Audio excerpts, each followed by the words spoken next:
Hi everyone, it's Don and I hope you're having a fantastic day. Well, you think you paid for your cruise? You think you got it all paid for? Well, think again.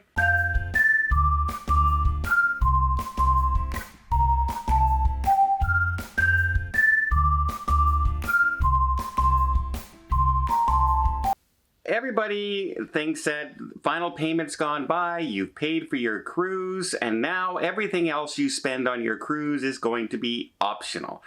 However, there's a little clause at the bottom of every contract on the cruise saying that you could be charged fuel service charges or a fuel fee if the fuel goes above certain limits. Well, guess what?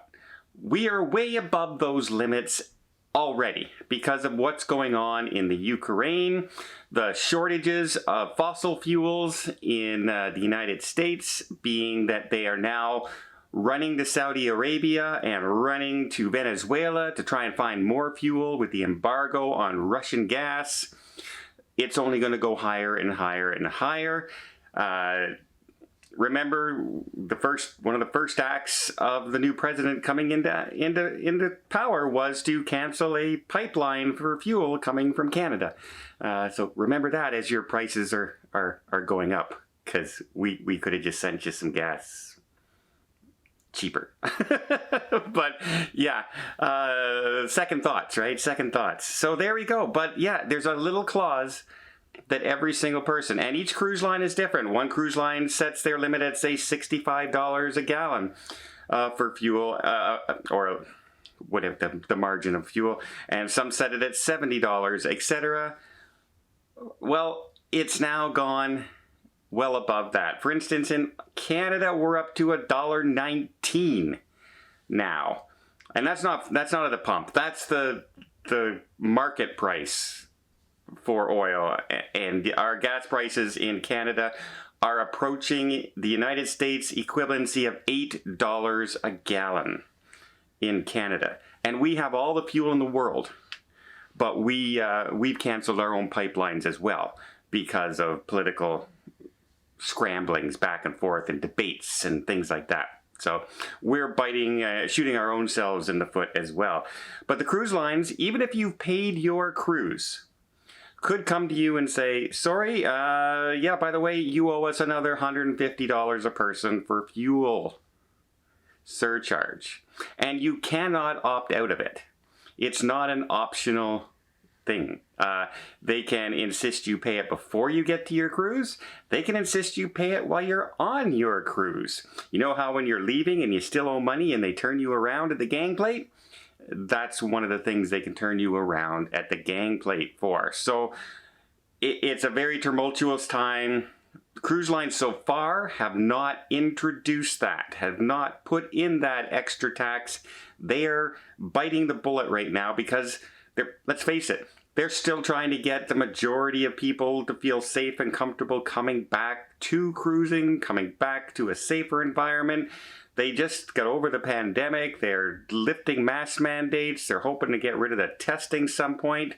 And they just want things to go back to normal on cruising. And then throwing more money and raising prices, it won't send a good message. If anything, they may start to raise their prices right from the start to cover that fuel cost right away. And that way they won't have to all of a sudden pop up and all you will hear in the news media is cruise line charges an extra $100 a person because of Ukrainian war, etc. You know, bad press. You thought your cruise was paid and now you owe more money. Big headlines, right? Where if they do it ahead of time with all the cruises they start selling from now on, throw in another $200 charge, that'll cover it, and you'll just think, well, prices are going up because more people are cruising. That's normally the way it goes. But yeah, expect very soon to be paying way more for your cruises.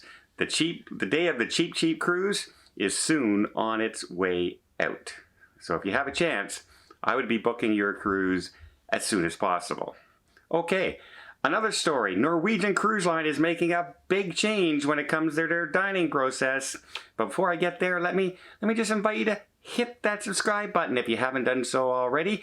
Just keeps you up to date with all things involved in cruising, from, hey, fuel costs, possible upcharges on your cruise, when's the best time to purchase your cruise, should you hold out, should you book now, what ships are coming online, what changes are coming to the ships, all that stuff. Doesn't cost a thing. It just tells YouTube, hey, people are watching this type of content and we'd like to share it to more people to see if more people are interested. And again, really helps the channel out. Doesn't cost a thing, and I'd really, really appreciate it. Okay, Norwegian Cruise Line has just announced that their new ships, Prima and Viva, will make some subtle changes to the dining menu. Right now, if you go from one of their main dining rooms to another, on every night, there is a new menu with some standards staying the same. So you might get a steak on the menu every single night, the same type of steak. But then they will have a variety of a couple items that will change, and that's normal on most cruise ships. They say they're going to do away with that. That's kind of old-fashioned thinking now. That's kind of, yeah, that's old-fashioned thinking, because we didn't used to have a whole bunch of specialty restaurants that would, specialty seafood, specialty Mexican, specialty Asian fusion. We didn't used to have all that stuff. But so we used to try and give everybody a different meal every night so they feel like they're having different food all the time. Well, you don't have to do that now, because you can go to a specialty restaurant and get the different food every night. So what they're going to do is they're going to go to a strict menu now on those two ships, and it'll be the same menu every single night. So if you go to the restaurant and you don't like the menu, then you're stuck. You can't look forward to the next night where there might be something you do like. But don't worry. You can always open up your pocketbook and go to a specialty restaurant. Provided you can book the specialty restaurant that you want, because it's not booked already at the time you want as well. Yeah, I don't know. They also mentioned that in the restaurants, for the main restaurants, the ones that are included in your cruise, you're going to be able to choose an item from some of the specialty restaurant menus. You can choose one of them. What they don't mention is that an upcharge? Because I can go on to some cruise lines and I can order their steakhouse steak and lobster and have it delivered in the main dining room, but it's going to cost me extra to do so. And is that what they're going to be doing here? I can order the Asian fusion dinner if I want, but yeah, I got to pay another $39.95 for it to eat in the main dining room if I want that meal. Then why am I eating in the main dining room? Why am I not eating in the fusion restaurant? If you know what I mean. I don't know how people are going to react to this. I guess it depends on just how many things are on that menu, how much variety there is on that main menu. But what I don't want to see, going into a main dining room and every single night feel like I'm looking at a room service menu. You know what I mean? A very limited choice of options, and them saying, well, you know what? These are free. This is included in your dinner, everybody. If you really want the next level of eating and the next level of dining, go visit our specialty restaurants and bring money. So yeah, I don't know if it's such an old-fashioned way of thinking or a new-fashioned way of thinking of getting us to spend more money. Well, I hope you appreciate this video. If you did, please give it a thumbs up. Want to see more tips, more tricks, more travel vlogs from around the world? Hit that subscribe button. Till next time, have yourself a safe and a great vacation.